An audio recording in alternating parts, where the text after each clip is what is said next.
ये शहर मेरा भी है और इसको बचाना अब मेरी जिम्मेदारी है। हिम्मत है तो शहर का हीरो बन के दिखा, वरना जंगल वापस जा।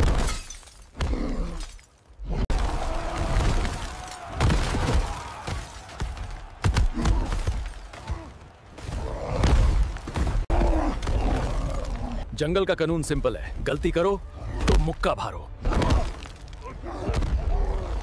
शहर को बचाना मजाक नहीं, लेकिन जंगल वाले कभी पीछे नहीं हटते। जहां जुल्म होगा वहां जंगल का सिपाही जरूर पहुंचेगा।